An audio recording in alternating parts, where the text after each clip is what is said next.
Well, it's Thursday today, so you've still got to wait until Sunday when I'm going to answer this conundrum. There we look again at the Church of St Mary the Virgin, and this extra big buttress does not support the tower or the steeple.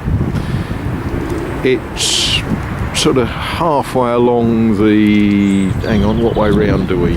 Right, if the altar is that end of the church, that's the east. So if it's this side of the east, that's the north aisle, isn't it? That's halfway along the north aisle, and it's thicker. When you look at an old church like this, you can see that it's grown, it's changed. There's been a church on this particular site for 1,000 years, probably a little bit more than that. They think that the first church was here in the 800s, but that would have been a small woodeny sort of barn thing. And when the Normans arrived in England, they built a stone church, and buried in the middle of the centre of the church in the nave, there are some of the original Norman building works.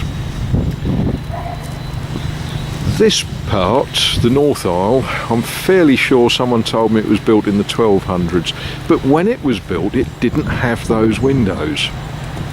Those are a much more modern acquisition.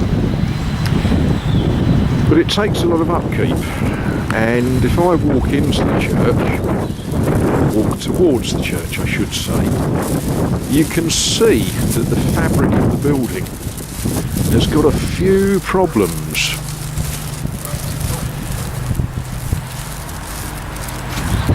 You know, enough to give a structural engineer a bit of a headache. But it hasn't fallen down in 1,000 years, and I rather fancy it won't fall down in my lifetime. But there we are.